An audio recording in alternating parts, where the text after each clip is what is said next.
When I arrived at the property that Saturday morning and found Laura crying in the kitchen, I knew I had made the worst mistake of my life. She was standing in front of the sink, her hands submerged in soapy water, her shoulders slumped as if she were carrying the weight of the entire world. Her hair, usually so well kept, was pulled back in a messy ponytail. The dark circles under her eyes were so deep it looked like she hadn't slept in days. And she was crying silently, the way women cry when they no longer have the strength even to make a sound. Behind her, in the living room area connected to the kitchen, there were at least 8 people. Robert's mother, that woman who, from the first day, looked at me as if I were an obstacle in her way. His 2 sisters, with their shrill voices and their laughs that sounded like mockery. The younger brother with his wife and their 2 kids, who were running wild all over the house. All of them sprawled out on the furniture as if they owned the place, demanding coffee, asking for more toast, shouting that the jam was gone. And my daughter, my Laura, was serving. She was serving as if she were the hired help in her own home. "Laura, where's the sugar?" one of the sisters yelled without even looking at her. "Laura, these eggs are cold. Make me new ones," Robert's mother ordered, in that tone that allowed no reply. My daughter moved back and forth like a ghost, obeying every command, wiping every plate, enduring every contemptuous comment. And I, standing in the doorway, felt the rage begin to rise from the deepest part of my stomach.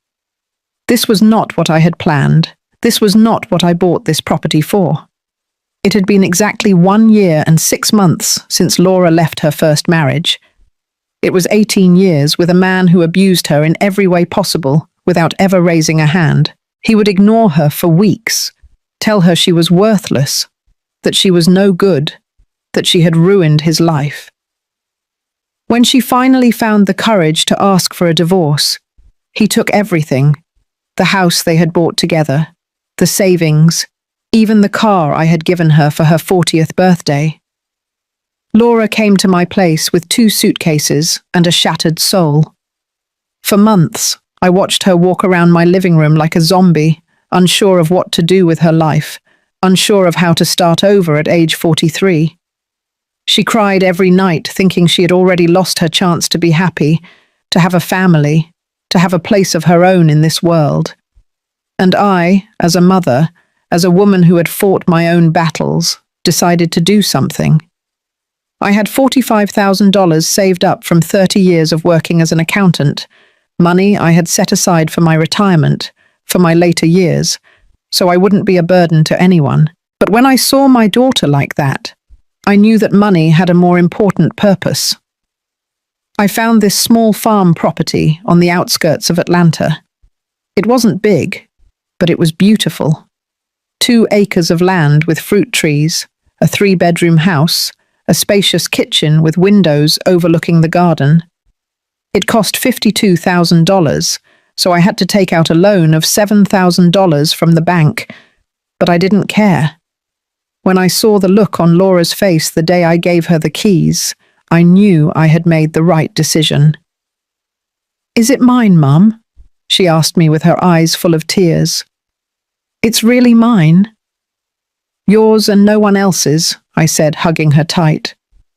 "A place where you can start over, where no one can ever make you feel less than you are."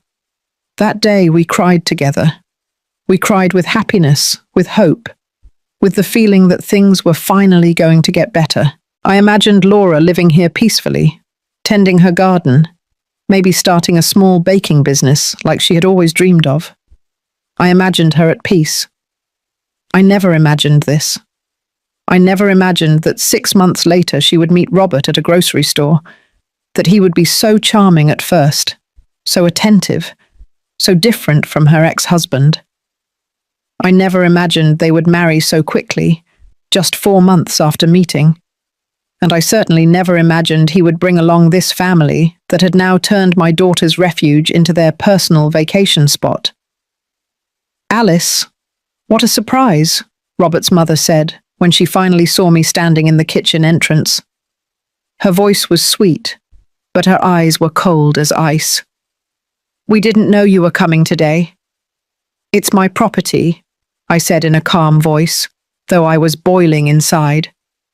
"I can come whenever I want." She smiled, but it wasn't a kind smile. It was the smile of someone who believes they have already won, that they have everything under control. Of course," she said, getting up from the sofa and walking towards me with the confidence of someone who feels like the owner of the place. "Though technically it now belongs to your daughter and my son, doesn't it? They're married. What belongs to one belongs to the other." I felt my skin crawl. This woman knew exactly what she was doing. She knew exactly which buttons to push. "Laura," I called, without taking my eyes off Rosalind. That was the name of this viper dressed as a respectable lady. "Come here, please." My daughter looked up from the sink. Her eyes were red and swollen. She looked at me with a mix of relief and fear, as if my presence could save her, but also make things worse. "I'm busy, Mum," she said in a broken voice. "I have to finish cleaning up breakfast." "Let someone else clean it," I said firmly. "Come here now." Rosalind laughed. She laughed in my face as if I had told the funniest joke in the world. "Oh, Alice, don't be so dramatic. Laura is just helping with the chores. We're family, right? Families help each other out." I looked around the living room. Robert's two sisters were sprawled on the couch watching television, their feet on my coffee table. The brother was out in the yard, smoking without a care. The children had left a mess of toys and food all over the floor, and none of them was lifting a finger to help. "How long have you been here?" I asked. 2 weeks, Rosalind replied, as if it were the most normal thing in the world. "And we'll be staying all summer. Robert invited us. He says there's plenty of room, and what's the point of having a property if you're not going to share it with family?" 2 weeks. My daughter had been living this hell for 2 weeks and hadn't told me anything. "And where is Robert?" I asked, trying to keep my voice steady, although with every passing second I felt the pressure in my chest increasing. "He went out with his father to look at some land," Rosalind replied, settling back onto the sofa as if it were her personal throne. "They'll be back for lunch. By the way, Laura, it's almost 11 o'clock. You should start preparing something. You know my son doesn't like to eat late." Laura nodded silently and began pulling pots out of the cabinet with mechanical movements, like a robot programmed to obey. Seeing my daughter like this broke my heart. This was not the woman I had raised. This was not the strong woman who had survived an abusive marriage and found the courage to start anew. I walked towards her and touched her arm gently. She flinched, as if my touch had burned her, and then I saw something that chilled my blood. She had red marks on her wrists, as if she had been scrubbing dishes and floors for hours without a break. Her hands were cracked, swollen. The nails she always kept perfect were broken and dirty. "Laura, I need to talk to you," I said in a low voice. "Alone." "Alice, why don't you sit down with us for a while?" interrupted one of Robert's sisters, the younger one. I think her name was Angel. "We're watching a great show. Laura can bring you a coffee." "I didn't come to watch television," I replied without even looking at her. "I came to talk to my daughter." "Ugh, what an attitude," muttered the other sister, Martha, just loud enough for me to hear. "Now we know where Laura gets that attitude." I turned around to face her. She was a woman in her mid-30s, with bleached blonde hair and nails so long I wondered how she managed to do anything with them. She was eating grapes from a bowl, spitting the seeds directly onto my wooden table. "What attitude?" I asked in a dangerously calm voice. She shrugged without taking her eyes off the television. Nothing. I'm just saying sometimes Laura gets a little sensitive, like doing a few chores is the end of the world." I took a deep breath. 1, 2, 3 times. I had promised myself years ago that I would never lose control in front of people who weren't worth my time, that I would never give them the satisfaction of seeing me explode. But these people were testing every ounce of patience I had. "Laura, let's go outside," I said, taking my daughter's arm firmly, but gently. "But lunch," she started to protest. "Lunch can wait." I led her out of the kitchen before anyone else could object. We walked towards the backyard, away from the eyes and ears of that parasitic family. Laura walked with her head down, dragging her feet as if they weighed 50 pounds each. When we reached the old swing set I had installed myself the week after buying the property, I made her sit down. I knelt in front of her, ignoring the ache in my 70-year-old knees, and took her ravaged hands in mine. "Tell me," I said simply. "Tell me everything." And then, as if someone had opened a floodgate, Laura began to sob. Not that silent crying I had seen in the kitchen, but a deep, gut-wrenching cry, the weeping of someone who had been holding everything in for far too long. "I don't know how it happened, Mum," she sobbed. "Everything was going so well. Robert was so good to me, so different. He made me feel special, important. He never mentioned his family was like this.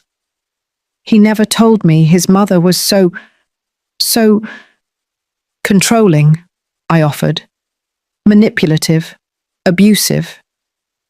She nodded as the tears kept falling. "When we got married, they only came to visit occasionally. A Sunday here, a Saturday there. Rosalind always made comments, but Robert said that was just her way, that she didn't mean any harm. I tried to get along with her, Mum. I really did." "I know, sweetheart. I know."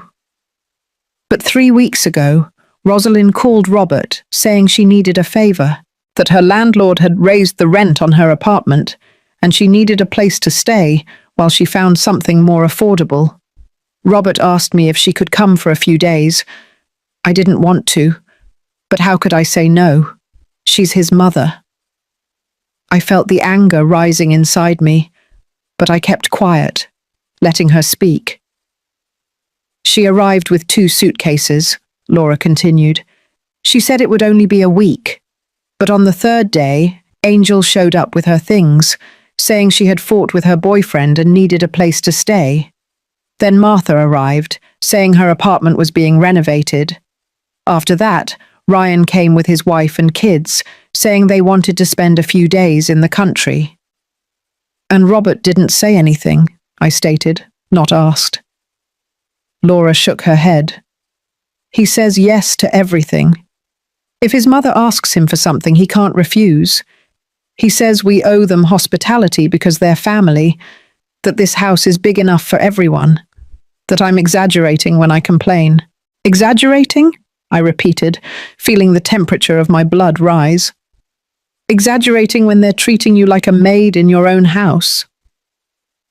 "Rosalind says it's my duty as a daughter-in-law to take care of the family. That's how things are done in their family, that a good wife always puts the needs of others first." Laura wiped her tears with the back of her hand. And I thought maybe she was right. Maybe I am the one being selfish. Maybe this is how normal families work, and I don't know it because I only grew up with you. Those words hit me like a slap in the face. My daughter was doubting herself, her worth, her right to be treated with respect in her own home. And all because a manipulative woman had found a way to get inside her head. "Laura, look at me," I said, taking her face in my hands. "Look me in the eyes." She slowly lifted her gaze. Her brown eyes, so much like mine, were full of pain and confusion. "None of this is normal," I said firmly. "None of this is okay. A family doesn't use you. A family doesn't exploit you. A family doesn't make you feel like a stranger in your own house." "But Robert says—" "I don't care what Robert says," I interrupted her. "This house doesn't belong to Robert. This house belongs to you. I put it in your name. Remember? Only your name is on the deed. I made sure of that specifically, so no one could ever take it away from you. When I bought the property, I was very clear with the lawyer. I told him I wanted everything to be solely in Laura's name. Not even I appeared as a co-owner. I had learned from my own marriage 40 years ago that a woman needs to have something that is completely hers, something no one can touch, something that gives her security and power. But we're married, Laura said in a small voice. What's mine is his. No, I said firmly. This house is a private asset that you acquired before the marriage. Legally, it's yours alone, and that means you decide who stays and who leaves. I saw something change in my daughter's eyes. A small spark of hope, perhaps, or maybe of rebellion. I can't kick them out, Mum, she whispered. Robert would never forgive me. And is he forgiving you for being unhappy? Is he forgiving you for crying in your own kitchen? Is he defending you from his family? Silence. A silence that spoke louder than 1,000 words. Where do you sleep, Laura? I asked suddenly, a question that had just crossed my mind. She looked down again. On the couch in the small living room. On the couch and your room? Rosalind said she needed a comfortable bed for her back, and since the master bedroom has the newest mattress. I couldn't listen anymore. I stood up from the ground with a determination I hadn't felt in years. Get up, I told Laura, extending my hand. She looked at me confused, quickly wiping the last tears from her cheeks. What are you going to do, Mum? I'm going to remind those people whose house this is. I walked back towards the kitchen with Laura following my steps. I could feel her trembling behind me, probably terrified of what might happen. But I had made a decision. I had seen enough. I had heard enough. And I was not going to allow anyone, absolutely anyone, to treat my daughter this way. When we entered, the scene was exactly the same as I had left it. Rosalind on the couch like a queen, the sisters sprawled watching television, the children running and shouting unsupervised. The mess was worse than before. There was juice spilled on the floor, crumbs everywhere, dirty dishes piled up on every available surface. Laura, you're back, Rosalind said, without even looking at her. Perfect. I need you to make me some chamomile tea, and make sure it's hot this time. This morning's was lukewarm. I planted myself in front of the television, completely blocking the screen. All eyes turned to me. Excuse me, said Martha, with that spoiled teenager tone. We're watching that. Not anymore, I replied in a calm but firm voice. I found the remote, which was lying among the sofa cushions, and turned off the television. What do you think you're doing? Rosalind stood up, her face transforming into a mask of indignation. You can't just come in here and... I can, and I am, I interrupted her. This is my daughter's house, and I think it's time we had a conversation about the rules. Rosalind laughed, but it was a humorless laugh. Rules? Alice, I don't think you understand how things work. My son is married to your daughter. That makes us family. And family doesn't need rules to visit. Visit, I repeated the word, letting it float in the air. That's an interesting word. A visit lasts a day, maybe 2, maybe a weekend if everyone gets along really well. But you've been here for 2 weeks. That's not a visit. That's an invasion. Angel stood up from the sofa, crossing her arms. Look, lady, I don't know what Laura told you, but we're no invasion. Robert invited us. It's his house as much as hers. No, I said, looking her directly in the eyes. It's not. This house is solely in Laura's name. Robert has no legal right to this property, so technically even he can't invite anyone without her permission. I watched their expressions change: confusion, surprise, and then something that looked like fear in Rosalind's eyes. "That can't be true," she said slowly. "Robert told us the house belonged to both of them. Robert lied to you, or he simply assumed something that isn't true." I turned to Laura, who was standing in the kitchen entrance with wide eyes. "Laura, tell your mother-in-law whose house this is." She swallowed, looking between her mother-in-law and me. I could see the internal battle on her face, the fear of confronting this woman who had dominated her for weeks. But then, something shifted. I saw her shoulders straighten a little, her chin lift barely an inch. "It's mine," she said in a shaky but audible voice. "My mother gave it to me before I met Robert. It's only in my name." The silence that followed was dense, heavy. Rosalind looked at both of us as if she was recalculating the whole situation. I could see the gears turning in her head, searching for a new strategy, a new way to manipulate the situation in her favor. "Well," she finally said with a forced smile, "that doesn't change anything, does it? Laura wants us here. She's so sweet, so generous, not like some other daughters-in-law I've known who are selfish and petty. She understands the value of family." She was using the oldest weapon in the book, guilt, making it seem like any objection from Laura would mean she was a bad person, a bad wife, a bad daughter-in-law. "Laura," I said, without taking my eyes off Rosalind, "do you want these people to be here?" There was a long pause. All eyes were on my daughter.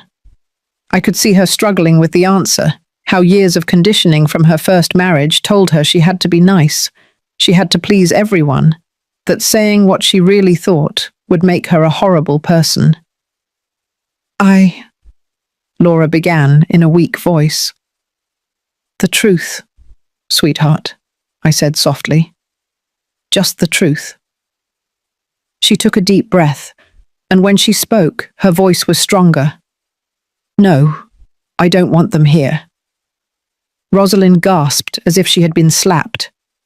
Angel and Martha looked at each other with expressions of shock. Even the children stopped running for a moment. "You can't be serious," Rosalind said. "After everything we've done for you, after accepting you into our family, after my son saved you from being a divorced and lonely woman." And there it was, the true face of this woman. Not the sweet, manipulative tone, but pure venom. "Saved?" I repeated, feeling my own voice finally find its power. "Your son didn't save anyone. Laura didn't need saving. She had her own house, her own life. If anyone benefited from this marriage, it was him. How dare you?" Rosalind took a step towards me, her eyes blazing. "My son is a good man. He works hard. He's the one who pays the bills for this house." "What bills?" I asked. "The electricity, the water, because I imagine with 8 people living here, those bills must be pretty high lately." She opened her mouth to reply, but quickly closed it. I had hit a nerve. "Laura," I said, turning to my daughter, "who has been paying the utilities since they arrived?" She looked down. "I have. Robert says his money is tight this month because he's saving for a project." "And the groceries?" "This house was full of food when I left 3 weeks ago. Now I see the pantry is almost empty." "I did the shopping," Laura admitted.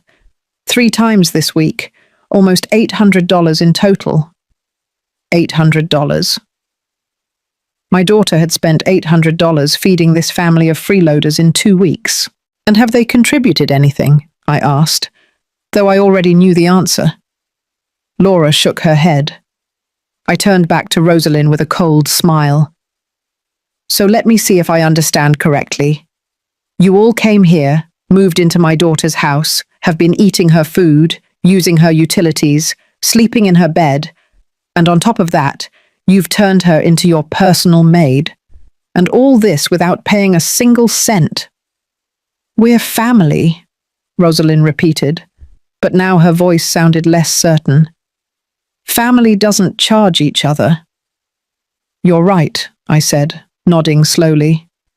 Family doesn't charge, but family also doesn't exploit. Family doesn't humiliate. Family doesn't turn your home into your prison. This is ridiculous, Martha interrupted, getting up from the couch. Mum, you don't have to listen to this. When Robert gets here, he'll put these two in their place. Robert won't do anything, I said with a certainty that surprised even Laura, because by the time Robert gets here, you won't be here anymore. The room fell into complete silence. Even the children had stopped moving, sensing the tension in the air. What did you say? Rosalind asked slowly, dangerously. You heard me, I replied. It's time for you to pack your bags and leave. All of you. Rosalind looked at me as if I had gone crazy. Then she let out a dry, humorless laugh, full of contempt. You can't kick us out, she said, crossing her arms. This isn't your house, Alice. It's your daughter's and my son's. And as far as I know, my son has as much right to be here as anyone. Your son can stay if Laura decides, I replied. But you are not welcome. And who's going to kick us out? Angel asked with a mocking smile. You? A 70-year-old lady? Please. I approached her slowly, looking her directly in the eyes. She was taller than me, younger. She probably thought that gave her some kind of advantage. But I had lived 70 years in this world. I had raised a daughter alone after my husband died, when Laura was only 5 years old. I had worked in offices full of men who thought they could intimidate me. I had survived losses, betrayals, and pain that this spoiled child couldn't even imagine. Be careful about underestimating older women, I said in a low but firm voice. We've survived too much to be afraid of people like you. Angel took a step back, her smile wavering. Laura, Rosalind said, ignoring me completely and turning to my daughter. You're not going to allow this, are you? You're not going to let your mother come here and cause problems in your marriage. Think about Robert. Think about how he'll feel when he knows you kicked out his family. And there it was again. Manipulation, emotional blackmail. The way to make Laura doubt herself. To make her feel guilty for wanting peace in her own home. I saw Laura open her mouth, probably to give in, to apologize, to say that everything was fine, but before she could speak, I intervened. Robert can feel however he wants, I said, but he will have to understand that his wife deserves respect in her own home, and if he can't understand that, then maybe he needs to ask himself what kind of man he is. Are you trying to destroy their marriage? Rosalind accused, her voice rising in volume. That's what you're doing, isn't it? You never liked that your daughter found someone. You always wanted to keep her dependent on you. That accusation was so absurd it almost made me laugh. Me, who had spent my life savings to give my daughter independence. Me, who had worked double shifts for years to make sure she never lacked anything. Me, who had prayed every night for her to find someone who would truly make her happy. I'm not going to dignify that with a response, I said simply. You have 1 hour to pack your things and leave this property. 1 hour, Martha screamed. Are you crazy?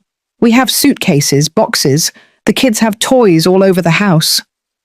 Then I suggest you start now instead of continuing to argue. Ryan, who had been quietly smoking in the yard this whole time, finally came in.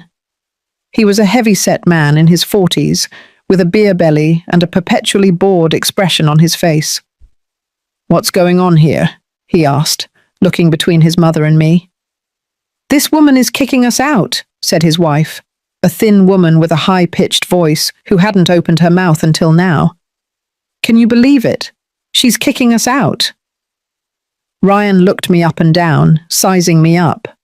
I could see the contempt in his eyes, the way he assumed he could intimidate me just because he was a man. just because he was physically bigger. "Ma'am," he said in a voice that tried to sound threatening, "I think you're a little confused.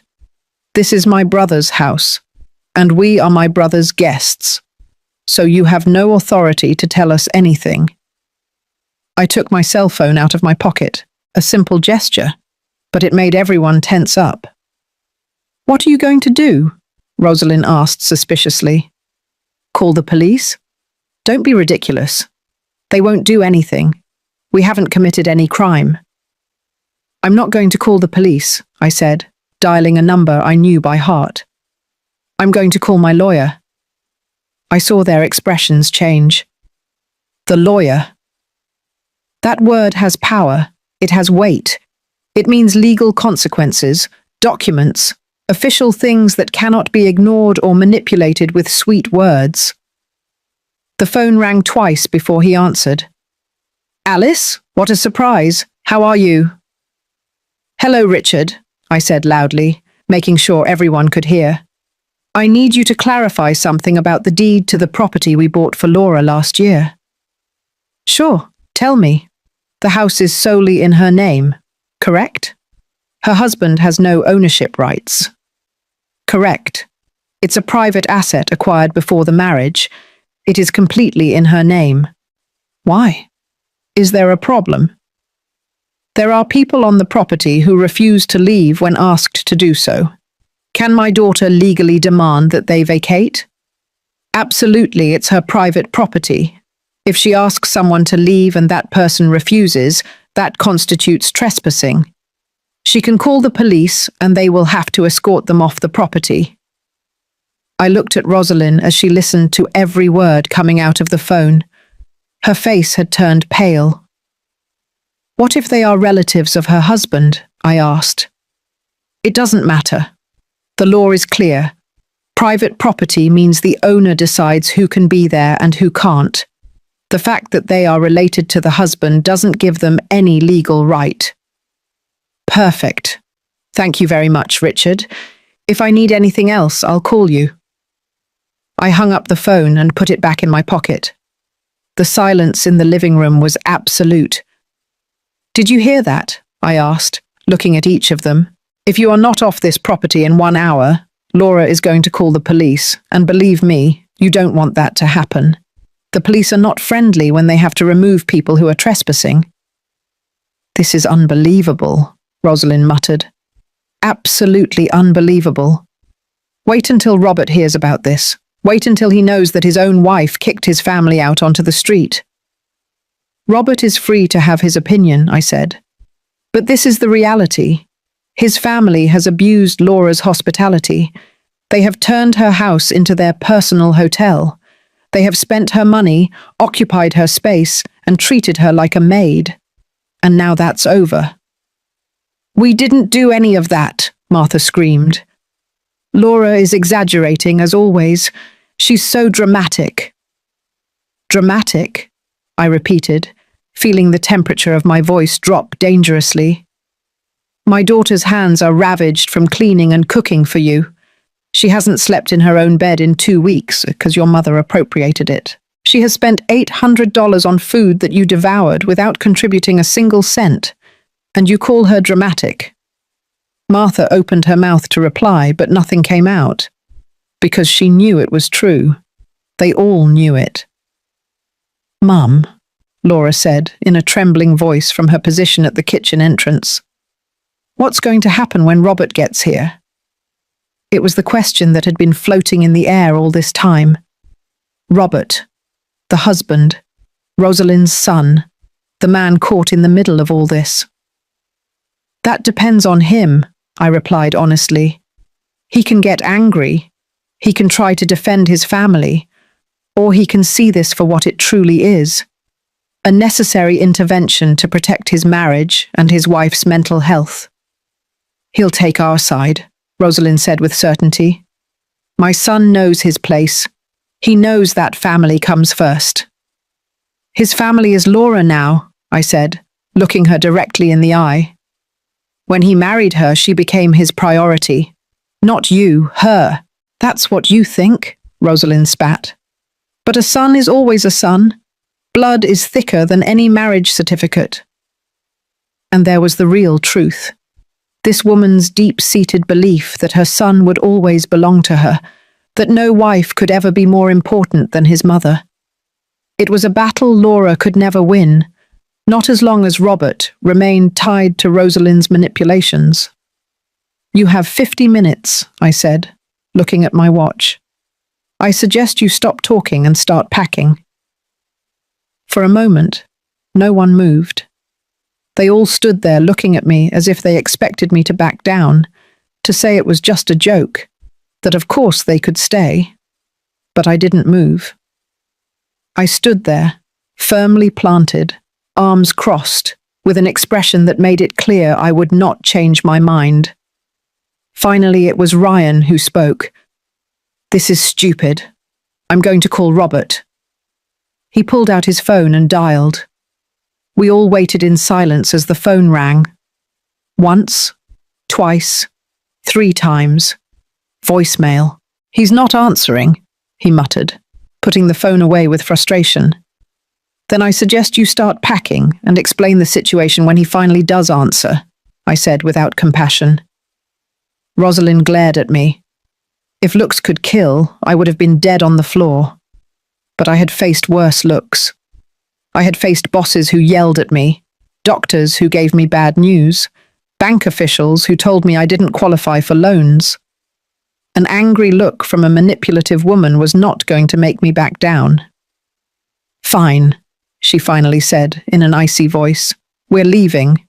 But this isn't over. Robert will know exactly what happened here today." And she turned to my daughter with an expression of deep disappointment. "I hope you're ready for the consequences of throwing your husband under the bus for siding with your mother instead of your marriage." It was her last arrow, her last attempt to plant seeds of doubt and guilt in Laura's heart. And for a second, I saw how it worked. I saw my daughter's eyes fill with fear, her shoulders slump. "Laura isn't throwing anyone under the bus," I intervened, before Rosalind could do more damage. "She's defending her right to live in peace in her own home. If Robert has a problem with that, then the problem is his, not hers." Rosalind let out a dismissive sound and headed towards the master bedroom, the one she had occupied as if it were her own. Angel and Martha followed her, murmuring among themselves just loud enough for us to hear words like ungrateful and terrible. Ryan stayed for a moment longer, looking at me with something that seemed between respect and resentment. "You know you're going to cause a family war, right?" "If defending my daughter causes a war," I replied calmly, "then so be it." He shook his head and went out to the yard to gather his children's things. His wife followed him, shooting me venomous looks as she picked up toys from the floor. When we were finally alone in the living room, Laura collapsed onto the sofa, her body trembling. I sat next to her and hugged her tight, just like when she was a little girl and had nightmares. "Did I do the right thing, Mum?" she asked in a broken voice. "Or did I just destroy my marriage?" "Sweetheart," I said, stroking her hair, "a marriage that can only survive if you agree to be mistreated is not a marriage worth saving." "But I love Robert." "I know. And maybe he loves you too.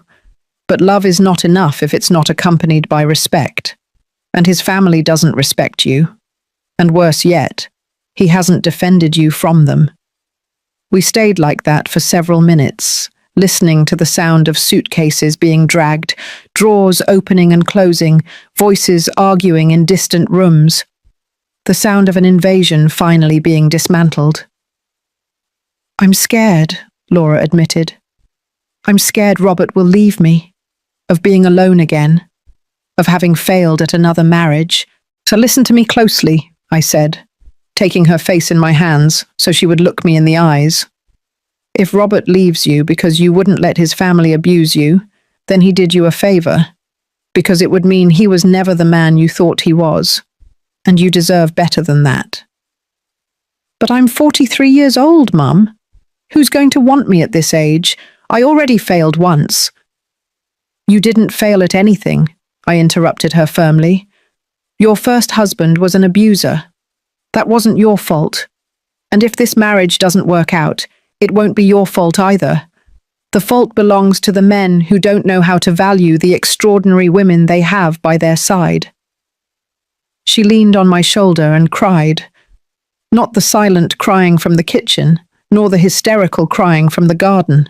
This was a cry of relief, of liberation, of years of holding emotions in because she had to be strong, because she had to keep the peace, because she had to be the good wife, the good daughter-in-law, the good woman. Half an hour later, we heard the sound of vehicles arriving. My heart sped up a little. Robert had arrived. Laura immediately tensed up next to me, quickly wiping her tears. "It's okay," I said, squeezing her hand. "I'm here. You are not alone." The door opened, and Robert walked in, a medium-height man with hair starting to grey at the temples. Behind him came his father, an older, quiet man who rarely said anything at family gatherings. "What's going on here?"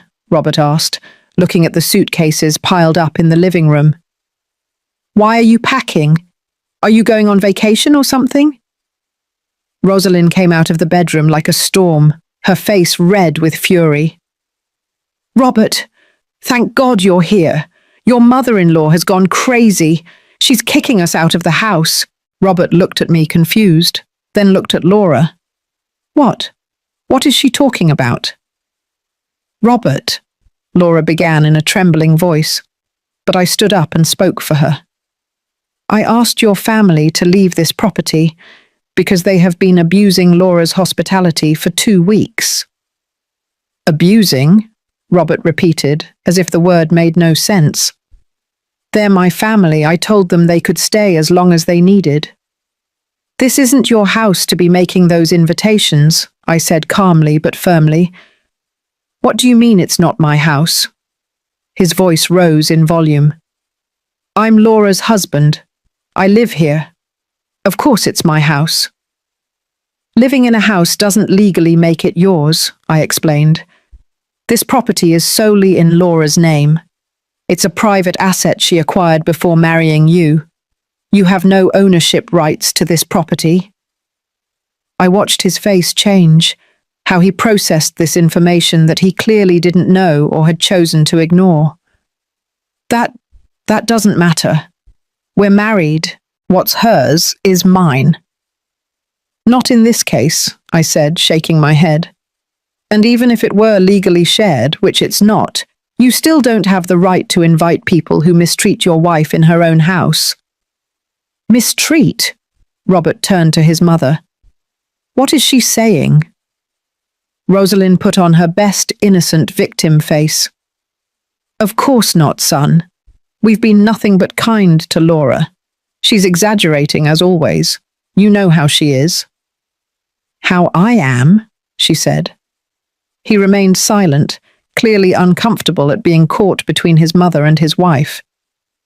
"I'm exaggerated when I cry because your mother sleeps in our bed and I sleep on the couch," Laura continued, her voice trembling but firm. "Am I exaggerated when I spend all my money feeding your family while you save for a project? Am I exaggerated when I get up at 5 o'clock in the morning to prepare breakfast for 8 people and go to bed at 11 o'clock at night after cleaning up everyone's messes?" "Laura, you are being dramatic," Robert said, but his voice sounded less convinced. "No," Laura said, taking a step towards him. "I'm not dramatic. I'm exhausted. I'm hurt. And I'm tired of you ignoring me when I tell you your family is hurting me." Robert opened his mouth to reply, but found no words. I watched him look at his mother, then at Laura, then at me. He was looking for a way out, a way to resolve this without having to take sides. But that option no longer existed. "Robert," Rosalind said in a soft, manipulative voice, "your wife is letting her mother come here to destroy our family. Are you going to allow that? Are you going to let a stranger separate us?" "I am not a stranger," I said in an icy voice. I am the woman who bought this house for her daughter, the woman who is protecting her daughter from abuse. And if you see that as a negative thing, then the problem is you. No one is abusing anyone, Rosalind insisted. We're family. Families live together, help each other, share space. And what have you shared? I asked. No one answered, because there was no answer. I'm asking you, Laura continued, looking at each member of the Torres family. How much money have you put towards groceries? For the electricity? For the water you use in your 40-minute showers? For the gas you use when you leave the stove on all morning? I didn't know you were keeping track, Angel murmured sarcastically. I wasn't keeping track, Laura replied. But when you spend $800 in 2 weeks on food for people who don't even say thank you, you start to notice. Robert, you heard her. $800. Yes, Robert. $800. Of my money, because you said your money was tight this month. But it turns out you're not so tight that you couldn't go out with your father to look at some land, which probably meant going out for breakfast and beer while I cooked for your family. I saw something break in Robert's expression, a small crack in his facade that everything was fine. Laura, I didn't know you felt this way, he said in a softer voice. I told you, she replied, and now there were tears in her eyes, but there was also fire. I told you 3 times. The first time you told me not to exaggerate. The second time you told me your father was just trying to help. The third time you got angry with me and told me I was the one with the problem, not your family. Son, Rosalind interrupted, don't let her manipulate you. She's using tears to make you feel guilty. Stop it, Robert suddenly yelled, surprising all of us. That's enough, Mom. Rosalind recoiled as if she had been hit. Clearly, she wasn't used to her son talking to her like that. Did you know Laura hasn't slept in our bed since you arrived? Robert asked his mother, his voice shaking with contained emotion. Did you know she's been sleeping on the couch? Did you even bother to ask her if she was comfortable? I have back problems, Rosalind stammered. I need a firm mattress. I thought Laura would understand. And why didn't you sleep in one of the guest rooms? Robert asked. Why did you have to take our room? Rosalind had no answer for that. Because the truth was obvious. She had taken the master bedroom because she could, because no one had stopped her, because she wanted to establish dominance over the territory. Robert ran his hands over his face, breathing deeply. When he spoke again, his voice sounded tired, defeated. Mum, I think you should leave. What? Rosalind looked at him as if he had just betrayed her in the worst possible way. Robert, you can't be serious. I'm your mother. I know. And I love you. But Laura is right. You have taken advantage of her kindness. And I allowed it because I didn't want to see what was happening. Robert, please. Rosalind's voice was now pure pleading. Don't do this. Don't make me feel like I'm a bad person. I just wanted to spend time with my family. You could spend time with us without moving in here, Robert said firmly.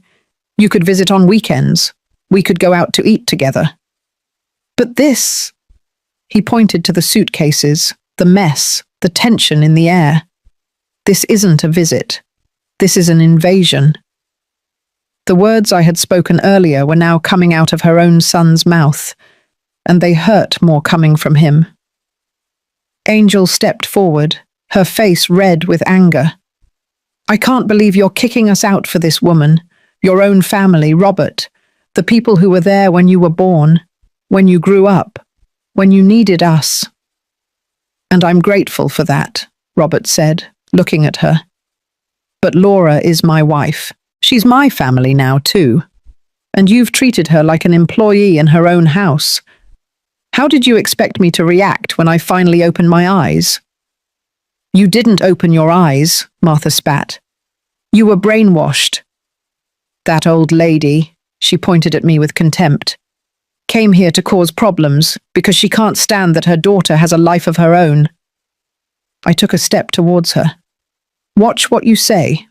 Girl, I came here because I found my daughter crying in her own kitchen, exhausted, humiliated, treated worse than a dog. And if that seems like causing problems to you, then you have no idea what family means. Alice is right, said a voice we hadn't expected to hear. Robert's father, who had been quiet all this time, finally spoke. Rosalind, what we did is wrong. I knew it from the start. But I didn't say anything because I never say anything. But this time I can't stay silent. Rosalind turned to her husband with an expression of shock. You too. My own husband is turning against me. I'm not against you, he said in a tired voice. I'm against what we did. We took advantage of Laura's kindness. I watched her work like a slave these last few days, and I did nothing to stop it. And I'm ashamed of that. There was a moment of absolute silence. Rosalind looked at her husband as if she didn't recognize him. Her children looked at her, expecting her to say something, to defend them, to somehow turn this into everyone else's fault. But for the first time, Rosalind was speechless. Her arsenal of manipulation, her guilt tactics, her victimization strategies, everything had failed. She was being confronted not only by strangers, but by her own son and her own husband. Finish packing, Robert said finally, his voice firm despite the visible pain in his eyes. You can stay at my old apartment. I still have the keys. It's in downtown Atlanta. It has 2 bedrooms. It's not big, but it's enough until you find another place. I'm not going anywhere, Rosalind said, straightening her back, trying to regain some dignity. If we leave, you come with us, Robert. That's the only option. I looked at Robert, waiting. This was the moment of truth, the moment when he would truly have to choose between his mother's manipulation and respect for his wife. Robert looked at his mother, then at Laura, who was standing next to me with tears running down her cheeks, but her head held high. I could see the internal battle on his face, years of conditioning versus what he knew was right. No, Mum, he finally said. I'm staying here, with my wife, in her house, where I should have been this whole time, defending her instead of allowing her to be treated like this. Rosalind gasped as if she had been slapped. Her eyes filled with tears, but they weren't tears of sadness. They were tears of rage, of helplessness, of knowing she had lost the control she had held over her son for 45 years. You'll regret this, she said in a trembling voice. When she disappoints you, when this marriage fails like her first marriage, you're going to regret choosing a stranger over your own blood.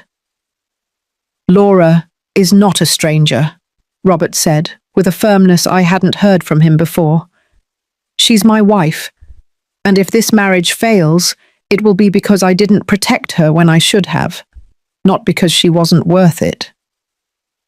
Rosalind looked at all of us with a mix of pain and fury that seemed to consume her from within. For a moment I thought she was going to continue arguing, that she was going to launch more accusations, more manipulations. But something in Robert's expression, in the firmness of his stance, made her realize that this battle was lost. Fine, she finally said in an icy voice. We're leaving, but don't expect me to ever speak to you again. Not to you, Robert, and not to you, Laura. You've chosen your path. Now you'll have to live with the consequences. She turned and marched towards the master bedroom to finish packing. Angel and Martha followed her, shooting us looks of pure hatred. Ryan and his wife hastily gathered their children's things, murmuring among themselves about ingratitude and disrespect. Robert's father stayed for a moment longer. He approached Laura and put a hand on her shoulder. I'm sorry, he said simply. I should have said something sooner. I should have defended you. Laura nodded, unable to speak through the tears that were now falling freely. He nodded too, and went out to help load the suitcases into the car. Robert collapsed onto the sofa, his head in his hands. I could see him trembling, processing everything that had just happened. He had defied his mother for the first time in his life, and although he had done the right thing, it was clear it was costing him every fibre of his being. I walked over to Laura and hugged her. She clung to me as if I were her lifeline, sobbing against my shoulder. They weren't tears of sadness, not completely. They were tears of relief, of liberation, of years of silent endurance, finally coming to an end. The next 30 minutes were organized chaos. Suitcases being dragged, boxes being carried, children crying because they didn't want to leave. Rosalind moved through the house with the wounded dignity of a dethroned queen, gathering every little thing that belonged to her, as if each object were proof of the injustice she had suffered. At one point, Angel tried to take a decorative lamp from the living room. "That lamp stays here," I said in a firm voice. "I bought it," Angel lied shamelessly. "No, I bought it," Laura said, raising her voice for the first time. 8 months ago at that antique store downtown. It cost $120 and I paid in cash. I can show you the receipt if you want." Angel dropped the lamp in a fit of rage and left the house without another word. Finally, after what seemed like an eternity, all the suitcases were in the cars. There were 2 vehicles parked outside, Rosalind's sedan and Ryan's pickup truck. The children were already buckled into their seats, still crying and asking why they had to leave. Rosalind walked out of the house for the last time, carrying her handbag. She paused on the threshold of the door, looking at all of us with an expression that tried to be contemptuous, but couldn't completely hide the pain. "Robert," she said, her voice trembling slightly. "Last chance. Come with us. Don't let these women destroy our family." Robert, who was standing next to Laura with his arm around her, slowly shook his head. "I've made my decision, Mum. My place is here." Rosalind pressed her lips into a thin line. "Then so be it. But when you realize your mistake, when you see that you chose wrong, don't come looking for me. This door closes today, and it won't be opened again." "That's your choice," Robert said in a calm but firm voice. "I'm just choosing my wife. You're the one turning that into a war." Rosalind did not reply. She simply turned around and walked towards her car, with her back straight and her head held high. Angel and Martha got into the car with her. Ryan, his wife, and their children got into the truck. Robert's father was the last to get in, giving us one last apologetic look before closing the car door. The engines started. The cars began to move slowly down the gravel driveway towards the gate. Laura, Robert, and I stood on the porch, watching them drive away. No one spoke. We only heard the crunch of the tires on the gravel, the sound of the engines, and then silence when they finally disappeared from view. Laura was the first to move. She turned to Robert and hugged him tightly, sobbing against his chest.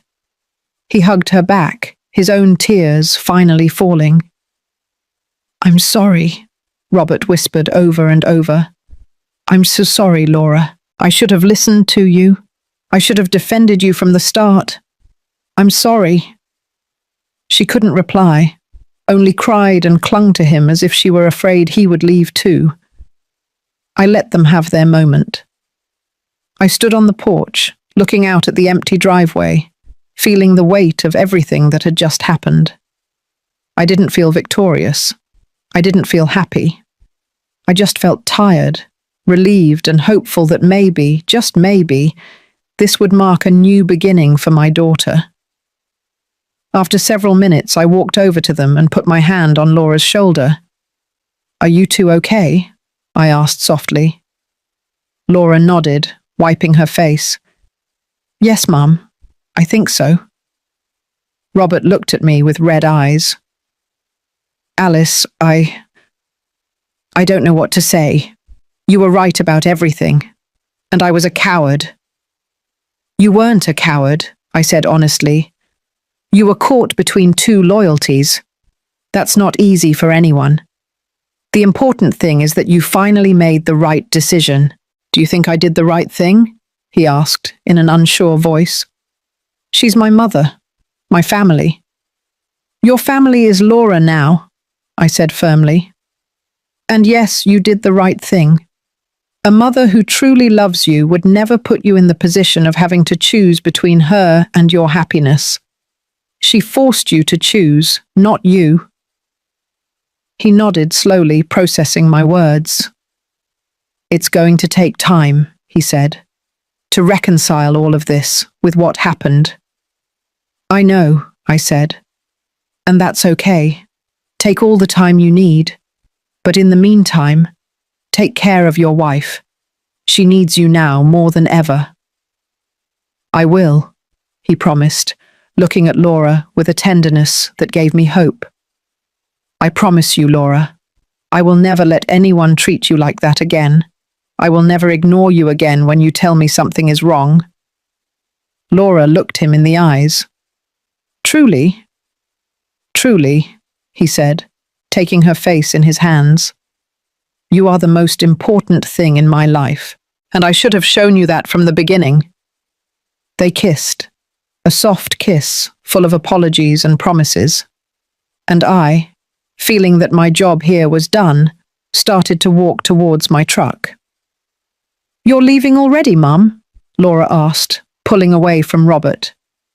You two need time alone, I said, to talk, to heal, to start over. But will you come tomorrow? She asked in a small voice, still needing my presence, my support. I'll come when you need me, I said, smiling. But for now, this is your house, your space, your life, and you need to live it without your mum watching your every move. She nodded, understanding, but I saw the sheen of tears in her eyes.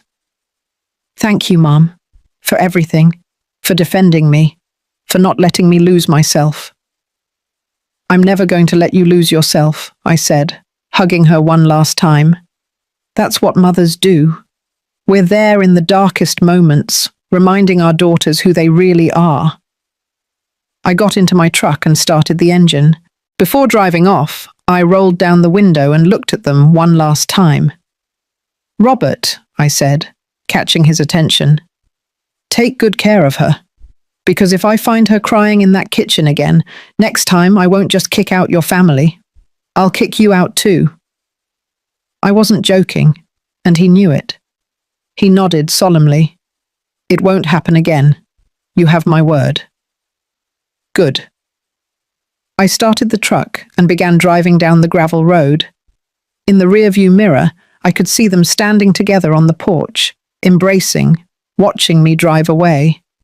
They looked small in the distance, fragile, but also united in a way they hadn't been before. I drove back to the city with my mind full of everything that had happened. My hands were trembling slightly on the steering wheel, not from fear, but from the adrenaline that was still racing through my veins. I had confronted Rosalind and her entire family. I had defended my daughter in a way I never thought I would have to do again. And although I felt exhausted, I also felt alive in a way I hadn't experienced in years. When I arrived at my apartment in downtown Atlanta, it was almost nighttime. The streetlights were beginning to turn on, and I could hear the familiar sound of traffic, the voices of neighbors, the urban life that had been my home for so long. I made myself some chamomile tea and sat in my favorite armchair, the one I had bought 20 years ago that knew every curve of my tired body. My phone rang. It was Laura. Mum? Her voice sounded different, lighter, freer. You got back okay? Yes, sweetheart. I'm home, taking it easy. Robert and I were talking, she said. Really talking, for the first time in weeks. He apologized for everything, for not listening to me, for not defending me, for letting his family treat me like that. And what did you tell him? I told him I forgave him, but that things had to change, that if we were going to stay together, I needed to know that he would be on my side when it mattered, that I couldn't feel alone in my own marriage again. And what did he say? He cried, Mum. He really cried. He said he was ashamed of himself, of how he let things get so far, that he had been so programmed to obey his mother that he didn't realize he was betraying his wife in the process. I felt my chest lighten a bit. Maybe Robert really had learned something from all this. Maybe this marriage had a chance after all. I'm glad, sweetheart. Really glad. We're going to clean the house together, Laura continued. The whole house. Change the sheets. Wash everything they touched. Rearrange the furniture. Robert says he wants the house to feel like ours again, not a reminder of what happened. That's a good idea, I said. Sometimes we need to physically clean a space to be able to emotionally heal. Mum, her voice became softer, more vulnerable. Do you think I'm a bad person for kicking out Robert's family? No, I replied without hesitation. You're a woman who finally stood up for her right to live with dignity in her own house. That doesn't make you a bad person. It makes you strong. His mom said horrible things before she left. She said I had destroyed their family, that I was a manipulator, that Robert would regret choosing me. Those are the words of a woman who lost control, I said firmly. They have nothing to do with you and everything to do with her. Rosalind is used to manipulating her son, to having power over him. When you and I confronted her, that power disappeared, and that terrifies her. Do you think Robert can forgive me someday? I mean, if his relationship with his mother is ruined by this. Laura, I interrupted her. Listen to me closely. You didn't ruin anything. Rosalind ruined her own relationship with her son by putting him in an impossible position. A good mother wants to see her son happy, even if it means taking a step back. She didn't do that. She chose control over love. Those are the consequences of her own actions, not yours. I heard her breathe on the other end of the line, processing my words.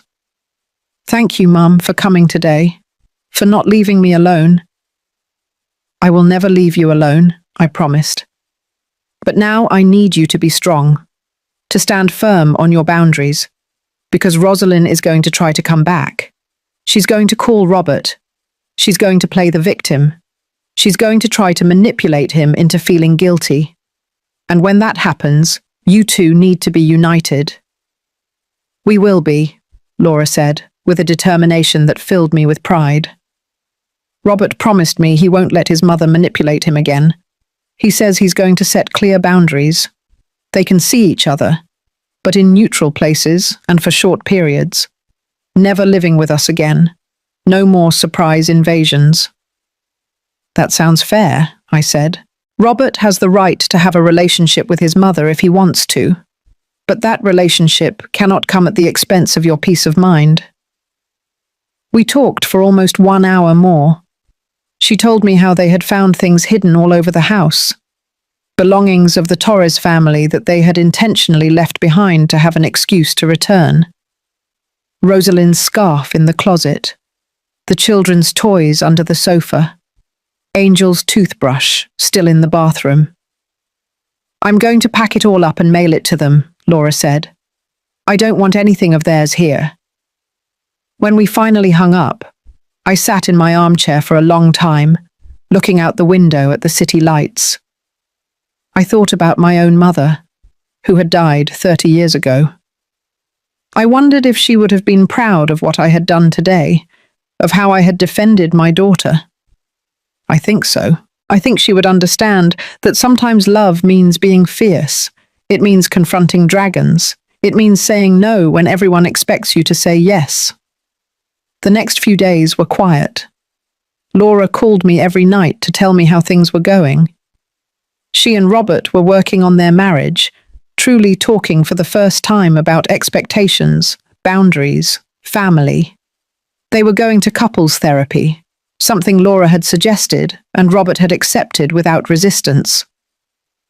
The therapist says Robert has what they call enmeshment with his mother, Laura explained to me in one of our calls, that he never developed healthy boundaries between her and him, which is why it's so hard for him to say no.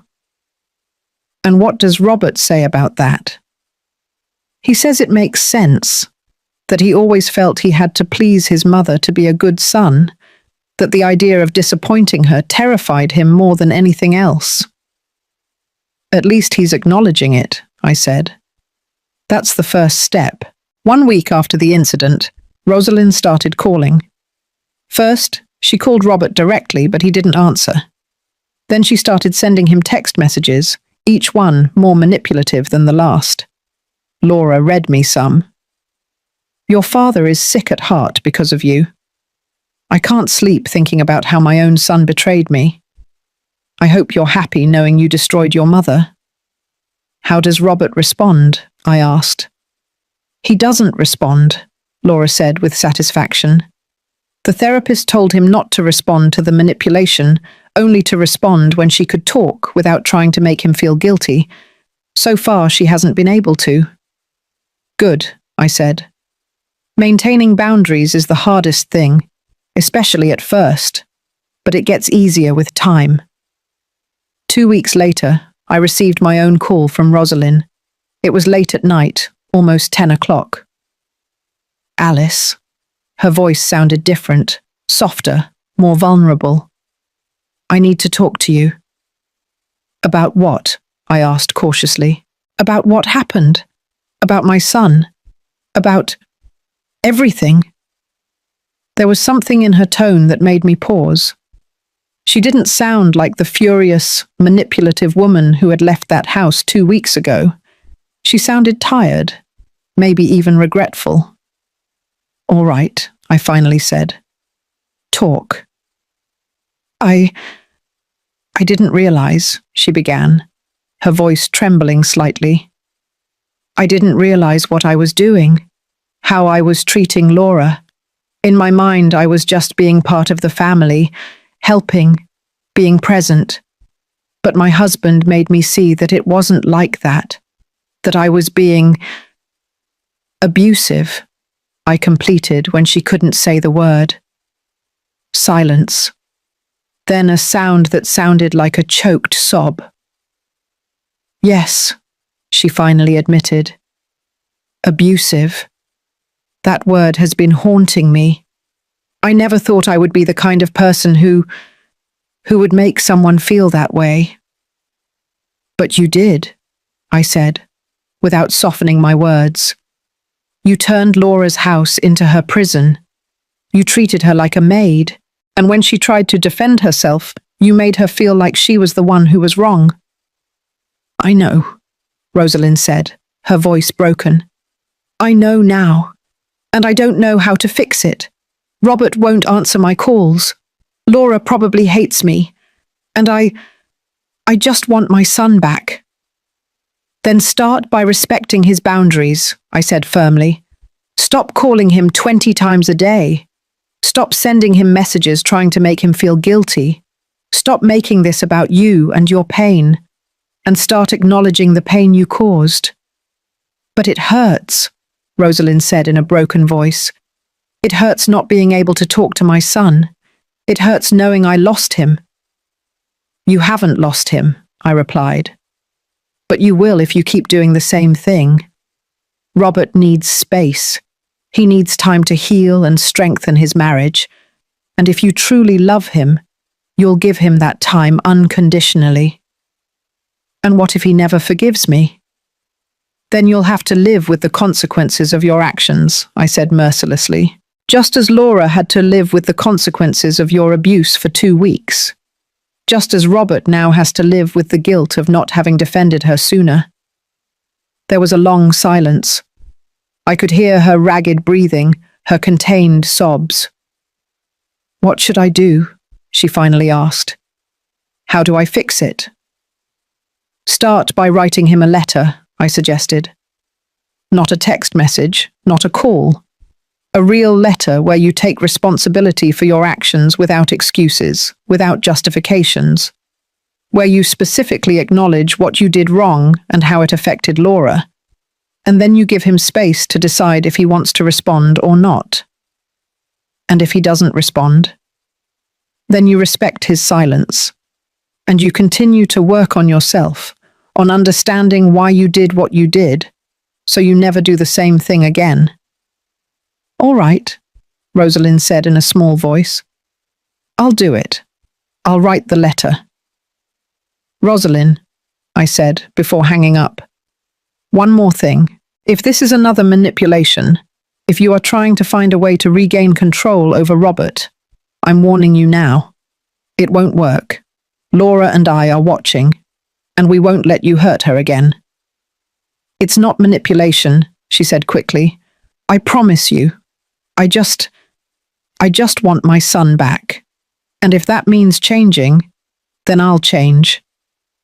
I hung up the phone, not knowing whether to believe her or not. Time would tell. Manipulators can fake repentance, but they can't sustain it for long. Eventually, their true colors reappear. 1 month after the whole incident, Laura invited me to the property for lunch. When I arrived, I barely recognized the place. They had planted new flowers in the garden. The walls were freshly painted a soft yellow. There were new curtains on the windows, a new table in the dining room, and the whole house smelled clean and new beginnings. Do you like it? Laura asked with a bright smile that I hadn't seen on her face in months. Robert and I have been renovating every corner. We wanted it to feel like a new place, without memories of what happened. It's beautiful, I said honestly. It feels like a real home. Robert came out of the kitchen with a tray of iced tea. He looked different too, more relaxed, more present. He greeted me with a sincere hug. Alice, thanks for coming. Laura was excited to show you everything. We sat in the garden under the shade of the fig tree. Laura told me about her plans to start her home baking business, something she had always dreamed of, but never had the courage to try. Robert had built a small additional oven in the kitchen specifically for her. And your mother? I eventually asked, the question that had been floating in the air. Robert sighed. She sent the letter you suggested. It was difficult to read. She acknowledged everything without excuses. She specifically apologized to Laura for everything she did, and she said she understood if we didn't want to have contact with her. And what did you decide? We responded, Laura said. We told her we appreciated the apology, but we needed time. That when we were ready, we could meet in a neutral place for short periods. But that she would never be welcome in our house again, unless she showed with actions, not just words, that she had changed. And she accepted. Yes, Robert said. She said she would wait as long as necessary, that she would do whatever it took to rebuild trust. We'll see, I said with skepticism. Time will tell if she's sincere. I know, Robert nodded. That's why we're not rushing. Laura is my priority now, and if my mother can't respect that, then she'll have to live with the consequences. We spent the afternoon eating, laughing, sharing stories. It was the first time in a long time that I had seen Laura truly happy, truly at peace, and seeing Robert look at her with that protective love, with that genuine attention, gave me hope that maybe this marriage could survive after all. When I was about to leave, Laura stopped me on the porch. Mum, she said, taking my hands in hers, I've never properly thanked you for what you did, for coming that day, for defending me when I couldn't defend myself. You don't have to thank me, I said. That's what mothers do. No, she insisted. Not all mothers do that. Many women your age would stay quiet. They would say it's not their problem, that married daughters must resolve their own conflicts. But you came. You confronted an entire family for me. You risked Robert leaving me. You risked making things worse. But you did it anyway, because you knew it was the right thing to do. I felt tears stinging my eyes. You are my daughter, I said simply. And no one, absolutely no one, has the right to treat you the way they treated you. If I hadn't intervened, if I had let you stay in that situation, I would never have forgiven myself. We hugged tightly, mother and daughter, survivors of different storms, but united by an unbreakable love. I love you, Mum, Laura whispered, and I love you, sweetheart. Always. I drove back to the city as the sun began to set, painting the sky in oranges and pinks. I thought about everything that had happened in the last month, how a situation that seemed desperate had found its resolution, how my daughter had regained her voice, her strength, her home. I didn't know what would happen with Rosalind, if she would truly change or if she would eventually show her true nature again. But that didn't matter as much anymore, because now Laura knew how to defend herself. Robert knew how to protect her, and I knew that I had done the right thing.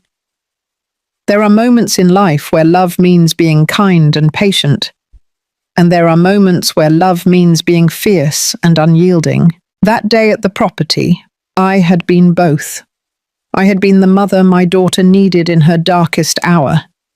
And as I drove through the city's illuminated streets, with the soft sound of the radio filling the silence, I allowed myself to feel something I hadn't felt in a long time. Pride. Pride in myself, in my daughter, in the strong woman I had raised. Because at the end of the day, that's what mothers do. We teach our daughters to be strong. We show them that they have worth, that they deserve respect, that no relationship is worth it if it comes at the expense of their dignity. And when they forget those lessons, when life hits them so hard that they lose sight of who they are, we are there to remind them. We are there to tell them, get up, you are stronger than you think, and I will be by your side while you fight. Because that is what it means to be a mother. It's not just giving life. It's teaching how to live with dignity. It's showing by example that there are battles worth fighting. It's being the shield when they don't have the strength to defend themselves, and being the mirror that reminds them who they really are when the world tries to make them forget. I arrived at my apartment that night, feeling the weight of my 70 years, but also feeling something younger, more vital. I had spent almost all my savings on that property. I had risked my relationship with my daughter's husband. I had confronted an entire family without fear, and I would do it all again without a second thought. Because that house, that property I bought with a lifetime of work, was not just a piece of real estate. It was a symbol of independence, of security, of a woman's ability to have something no one can take away from her. And when that security was threatened, when that refuge turned into a prison, I did what any mother would do for her daughter. I gave her back her home. I gave her back her voice. I gave her back her life.